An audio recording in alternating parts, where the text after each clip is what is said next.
Colson Baker, better known as Machine Gun Kelly, or MGK, is one of the most unpredictable and genre-defying artists of our time. From battling addiction and personal demons to beefing with rap royalty and topping the charts in punk and country music, MGK has been through it all.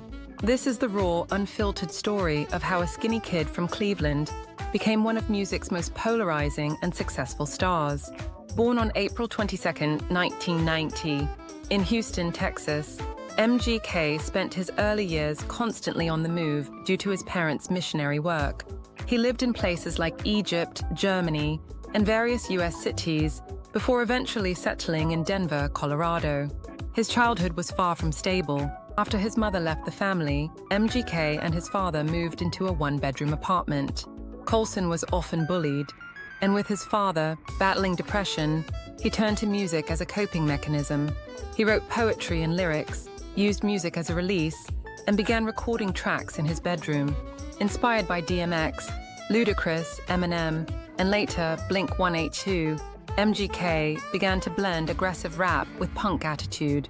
His peers mocked him for dreaming big, but in 2006, he adopted the stage name Machine Gun Kelly, a nod to his rapid-fire lyrical style and the infamous gangster George Machine Gun Kelly. His early years in Cleveland were pivotal.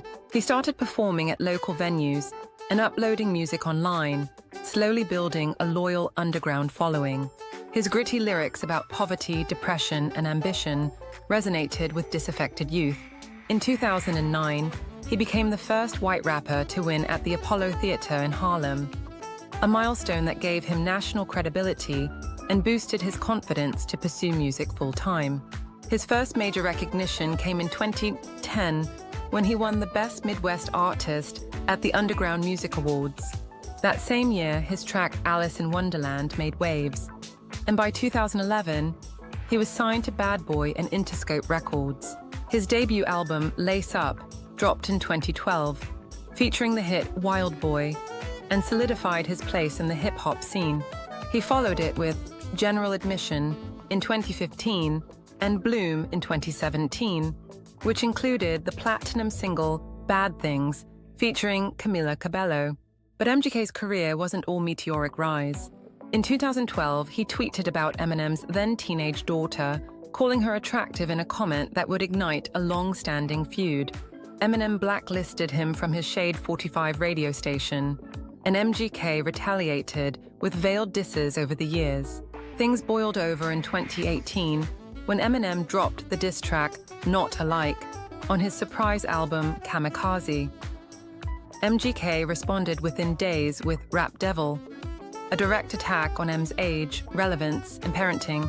Eminem clapped back with Kill Shot, a precision strike that racked up millions of views in hours.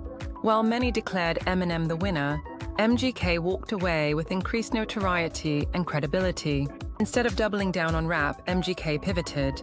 In 2020, he shocked fans by releasing Tickets to My Downfall, a pop-punk album produced by Blink-182's Travis Barker. It debuted at #1 on the Billboard 200, a feat no rock album had achieved that year. Songs like Bloody Valentine and My Ex's Best Friend introduced MGK to an entirely new audience and revitalized interest in punk music. The success wasn't accidental. MGK poured his soul into songwriting, openly discussing depression, heartbreak, and self-doubt. He frequently collaborated with Travis Barker, creating a distinct, emotionally raw sound that resonated deeply with younger audiences. The shift attracted both praise and criticism, marking MGK as one of the most discussed artists of the decade. In 2022, he followed up with Mainstream Sellout, continuing his punk exploration. Critics were divided, but fans showed up in droves. His stage shows became theatrical experiences, with pyrotechnics, storytelling interludes, and mosh pits. He performed at festivals like Lollapalooza and Reading and Leeds, turning heads with his dramatic stage presence and punk energy. MGK's work ethic became legendary. He often spent 18-hour days recording music, writing scripts, managing business ventures, and working out. His dedication translated into a fan base that didn't just enjoy his music, They admired his grind. Meanwhile, his acting career blossomed. He appeared in films like Nerve, Bird Box, and The Dirt, where he played Motley Crue drummer Tommy Lee. In 2022, he wrote, directed, and starred in the stoner comedy Good Morning, further proving that his creative ambitions were boundless. MGK has also been outspoken about mental health, addiction, and the pressures of fame, making him a relatable figure beyond music. MGK's personal life often made headlines. He fathered a daughter, Cassie, in 2009 with then-partner Emma Cannon. Despite a hectic life, he remains devoted to Casey, often bringing her to red carpets and concerts. Their bond is a rare constant in his turbulent world. In 2020, MGK met actress Megan Fox on the set of Midnight in the Switchgrass. Their chemistry was instant. The couple quickly became tabloid darlings, known for their matching outfits, wild declarations of love, and even drinking each other's blood in a symbolic ritual. They got engaged in January 2022 under a banyan tree where they had first fallen in love.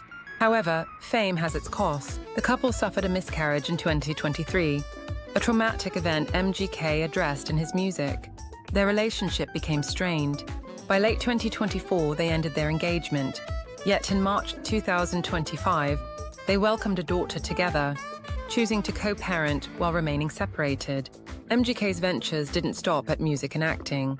He launched his nail polish brand, UNDNLAQR, showcasing his entrepreneurial spirit and redefining male self-expression. He also collaborated with brands in fashion, including capsule collections and stagewear designs, often incorporating gender-fluid fashion that challenged norms and sparked debate.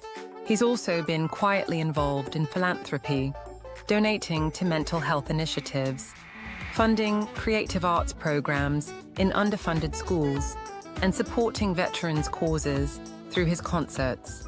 MGK's transformation from a rebellious rapper to a multifaceted public figure has earned him new respect.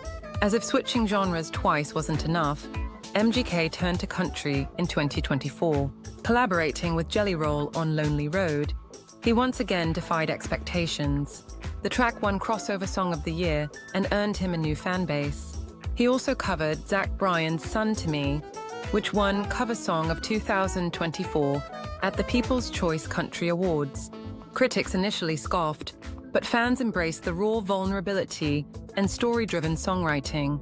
In interviews, MGK has spoken openly about how fatherhood, heartbreak, and fame have shaped him. He's admitted to mistakes, owned up to his past, and used his pain to fuel creativity. To fans, he represents transformation, proof that people can change, evolve, and still keep their edge. From battle raps to Billboard charts, from grunge guitars to heartfelt country, MGK isn't slowing down. He's just getting started.